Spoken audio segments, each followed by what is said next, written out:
аял кишинин табияты ушундай. Мисалы үчүн бир жөнөкөй нерсеге эле баягы манай түшүп калышы мүмкүн да. Эртең менен бир нерсени окуп калып же болбосо мисалы үчүн баягы бир нерсеге тыйынсыздана берет да. Мисалы үчүн бир нерсени айтсаңыз, эртең биринчи күн баланы эмеге жөнөтүш керек болчу, мектепке жөнөтүш керек, ага бир кийим керек дейт да.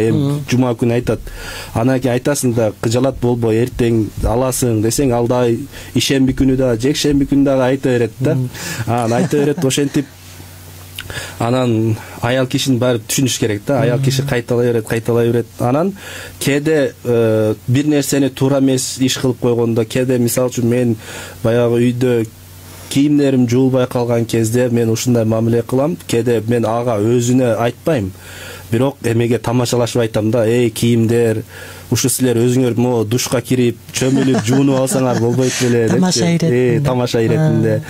Байпактарым жуулбай калган болсо деле ошондой дейм да кээдечи. Жубайыңызды критикалабай эле. Баягы сындабай, критикалабай мен айтат элем да кээде ушу өзүңөр эле кирип жуунуп алсаңар эмне болот да, силерде акыл жок да, силер көрбөйсүңөр да могу сууну деп туруп.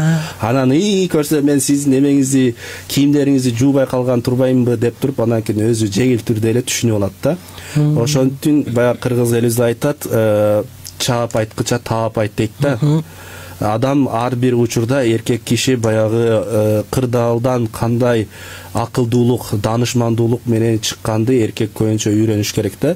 Кээде аялга каттуу айтсаң, аял ушундай зат, аялдын баягы сага өчөшүп калган болсо, же сени түшүнбөй жаткан кезде аял баягы бетон сыяктуу болот да. Ошо бетонго мыкты урсаңыз кирбейт го. Аялга эгерде урушуп акыл айта турган болсоң, аял эч качан кабыл албайт да. Сүйүзү жок акыл айтканда не пайда?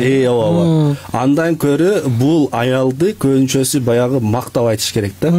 Аялдын кулагына мындайча айтканда баягы мактап, жакшы сөздөр менен айта турган болсо эркектер көбүнчө бул ага караганда пайдалуураак да.